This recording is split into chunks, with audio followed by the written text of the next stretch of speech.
This is Fred Gardner from Tocardo, and we're in the Netherlands, and we're beside a turbine which is being fixed at the moment.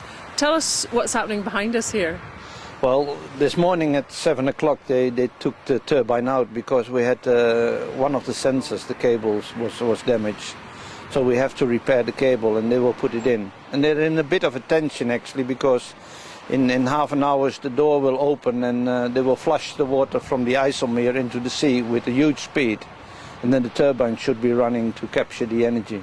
And just because people might not be able to place this who are not familiar with your part of the world, there's a vast, what looks like sea beside us. Just place us, locate us here, please.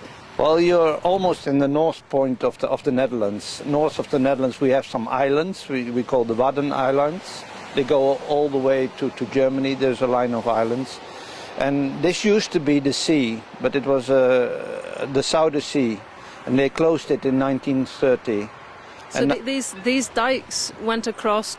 Yeah, it's one of the large kilometers.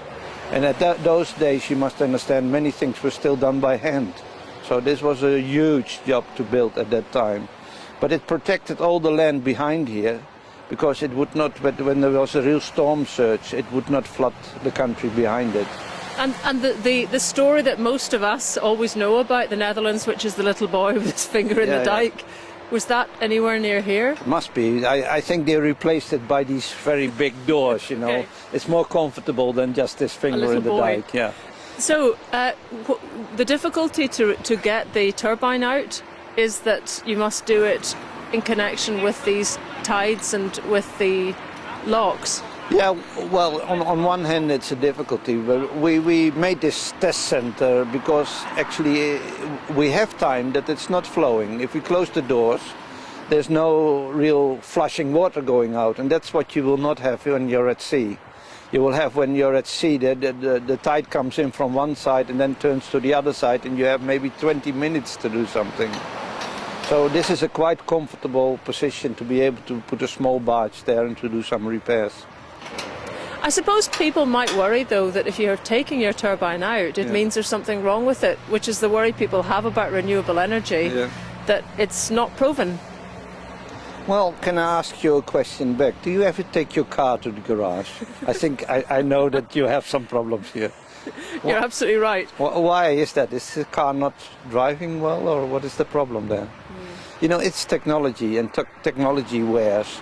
What you have to learn in the beginning, what will go wrong and when it will go wrong. Every wind turbine gets serviced once a year.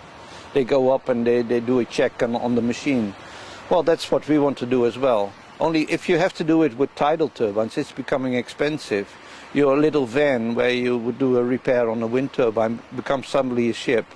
So there you have to be extra careful with turbines, how to design it and to make as less parts in there that can wear out.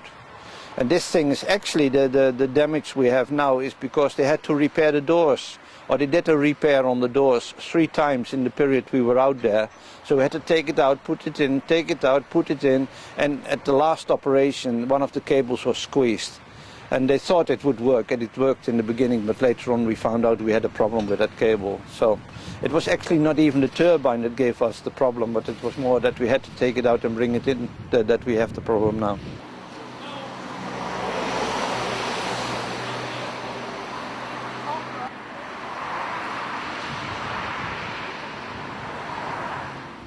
This is amazing to think that this cable, which is a sensor that detects temperature and various indicators, because there was a problem with this, everything you see behind us had to happen to fix this cable. And this tells you something about how difficult it is to make marine energy work, because this is possible because we're here beside a bridge.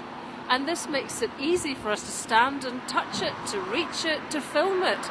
If this was at sea, we'd all be bobbing about on 5 boats, and the cost would probably be 5 times higher. So this cable is part of the reason marine energy is taking quite a long time to get right.